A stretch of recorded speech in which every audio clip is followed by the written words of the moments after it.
today there's no greater threat to our planet than climate change. 2014 was the planet's warmest year on record. 14 of the 15 hottest years on record have all fallen in the first 15 years of this century.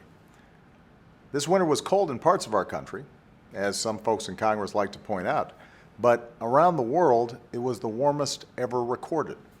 And the fact that the climate is changing has very serious implications for the way we live now.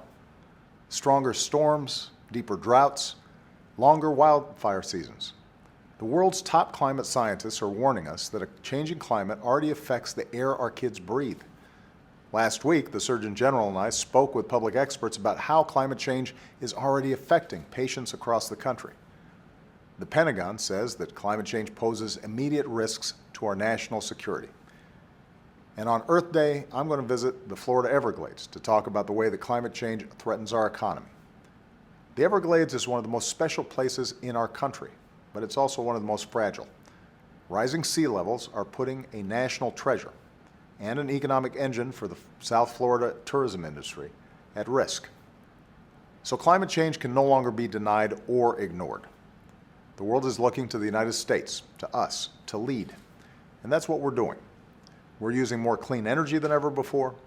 America's #1 in wind power, and every 3 weeks we bring online as much solar power as we did in all of 2008.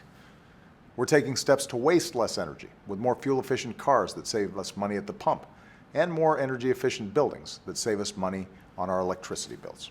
So thanks in part to these actions, our carbon pollution has fallen by 10% since 2007, even as we've grown our economy and seen the longest streak of private sector job growth on record. We've committed to doubling the pace at which we cut carbon pollution, and China's committed for the first time to limiting their emissions.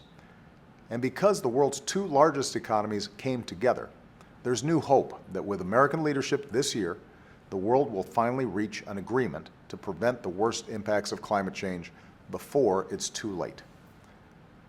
This is an issue that's bigger and longer lasting than my presidency. It's about protecting our God-given natural wonders and the good jobs that rely on them. It's about shielding our cities and our families from disaster and harm. It's about keeping our kids healthy and safe. This is the only planet we've got. And years from now, I want to be able to look our children and grandchildren in the eye and tell them that we did everything we could to protect it.